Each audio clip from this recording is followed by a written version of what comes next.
navuga icyambere nuko intambara tsoyitsinda kandi tsoyitsindana 6 nubwo hari abatabibona ariko twe tubirimo duhereye uburyo twatangiye n'imbaraga twari dufite naho tugeze iyi ntambara tsoyitsinda tuzoyitsinda n'ishema tuzikura agasuzuguro tuzikura akaga kandi tugere ku mahoro cyo ni ikintu cya mbere nabwira abantu.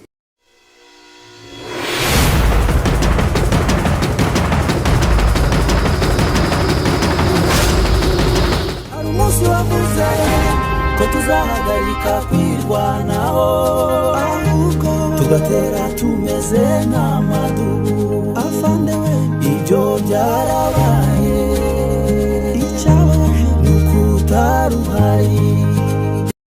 Twongeye kubasuhuza abakunzi bacu ba Tuzarutsinda TV, twizere ko mumeze neza aho muherereye ku migabane itandukanye, mwe mutwumva mu mudutegera, mwe mudahema kudukurikira ibiganiro byacu tugenda tubagazaho umunsi ku wundi.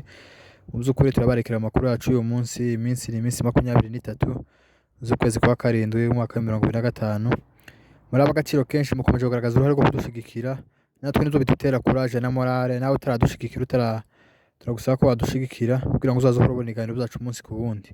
Rero ingenzi z'amakuru yacu turaza kwibanda turebe ko ubu nyine muhira hameze, umutekano wifashe, hanyuma tuze kureba leta y'u Rwanda yamaganye Repubulika ya Demokarasi ya Kongo kuri propaganda zayo ikomeje kugenda ikora zo kubesha yanyomoje ibinyoma bya RDC. Muze kuba natwe murakaze mu makuru yacu uyu munsi. Akarere kare kabyutse neza abakunzi bacu guhera za Minembwe za Rugezi. Twigwanaho Rugezi yakomeje kwagura imbago, yakomeje kwigira imbere kubera ko bafite amakuru y'uko umwanzi yazamutse nyine ashaka gutera. Ndango ni umunsi mwayibonye umujenesi witwa ngo Manzi Twabyigamba ko afite kuzamura abana yakumanya abaniraza mu mushasha, afite kubazamura akeneye kuzaja gutera za Rugezi. Rero amadubona yamenye amakuru akomeje kwagura imbago yigira kure, agenda asanga umwanzi iyo avaturuka. Hari akandi gace bigaruriye imbere batari batuyemo iraza Rugezi. Ahandi mu bice byose yameze neza kuri zero, babyutse neza ahantu hose, ugaruka n'indondo zose mu by'ukuri ni amahoro umunyamurenge wese aherereye kuri ubu na za Bubembe hose ni amahoro umunyamurenge aherereye. Nubwo ibitero bikomeje kuzamuka bikeneye kuzatera impande zose, ariko nta kuba hari kwacu nta mbazi batubwirira, ahubwo n'Imana yonyine n'amadubu akomeje kwigwanaho, akomeje gukubita umwanzi akagenda atinya, akagenda agira ubwoba. Rero Imana ikomeze irinda abacu batuye muri iriya misozi, ikomeze itanga imbaraga mu madubu yahagurukije kugira ngo azarengere ababyeyi. Natwe tubari inyuma turabashigikiye, buri kimwe cyose turi kumwe nabo. Niyo makuru mu karere nuko akarere kose kakimeze neza kuri ubu ngubu.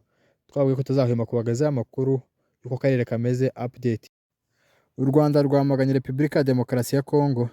Minisitiri w'ububanyi n'amahanga Olivier Nduhungirehe yabeshuje Repubulika ya Demokarasi ya Kongo.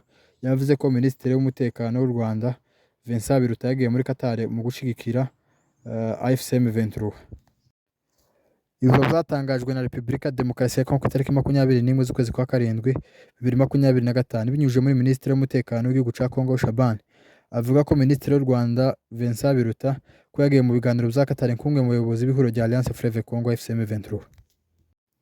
Minisitiri w'ububanyi n'amahanga Olivier Nduhungirehe mu kwamagana yasobanuye ko ku itariki 27 z'ukwezi kwa karindwi 2025 ubwo leta y'u Rwanda na Repubulika ya Demokarasi ya Kongo bahurira mu biganiro i Washington muri Leta Zunze Ubumwe za Amerika bagashiraho ku mukono w'amasezerano y'amahoro. Avuga ko muri ibyo biganiro Minisitiri wa Qatar yasabye impande zombi n'abashigikiye amasezerano ya Washington kohereza intumwa zo gukurikirana ibyo. Akomeza avuga ko guverinoma y'u Rwanda kwitabira biriya biganiro bihuza leta ya Kinshasa na FCM 23 muri Qatar babyitabiriye ku busabe bwa Qatar kandi ko babayemo nk'indorerezi. Amakuru yacu nakagaruka muri kumwe na musore wanyu Pacifique Kamunege, tubutsa ko byose ko wakanditsa subscribe natwe tubagereza amakuru ku gihe, amakuru ahari ibya bigenda bicikikana hanze. Murakoze, mugire umunsi mwiza abandi, ijoro ryiza.